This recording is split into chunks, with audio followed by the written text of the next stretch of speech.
I have been with my boyfriend for 14 years today, so I thought I'd tell you the story of how we met and got together. Now, as you can imagine, 14 years, we were at school, but we didn't just simply meet through school. Before we met at the thing I'm going to tell you about, I had never heard of him. It wasn't a particularly big school, but obviously big enough that we never crossed paths before this. So my friendship group at school, we were heavily involved with the youth group, or like the youth workers at the school. Looking back, I am not even sure why the school had like an in-house youth team, but they did. And we were just heavily involved with them. We would hang out in their offices, lunch, and then we'd do a lot of events to raise money. We did like a student exchange at one point, and we were not the popular kids, so we weren't doing anything exciting, hence why we ended up doing a lot of stuff with the youth team. And one of the events that they put on was a 24-hour event to raise money for charity. So you basically signed up and then you got sponsored to do a 24-hour stay awake. It was all held in the school. We had this massive big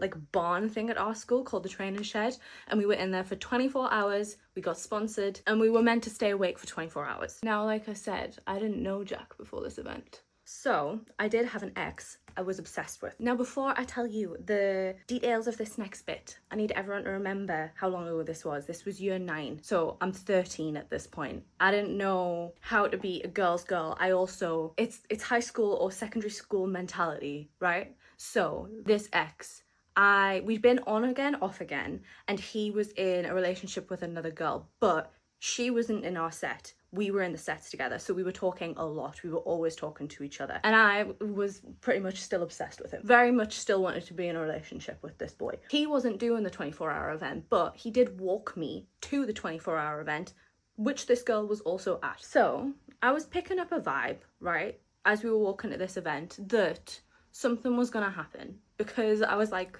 he's being very flirty. And remember, I was 13 and I did not know this girl like at all. Like I said, it was a big school. Obviously crappy behavior. I knew he was in a relationship. I didn't do anything, but I was like, ooh, this feels like something might happen. So he leaves, but I am very much glued to my phone chatting to him. And lo and behold, he does break up with the girlfriend. So obviously I get a little bit excited and I'm hanging out with my friends. You were pretty much allowed to do anything at this 24-hour event apart from go to sleep. So one of my lovely friends at the time was like, let me give you a makeover. This feels like a makeover type of event. So she was into makeup. So she whaps out our makeup and we do a makeover.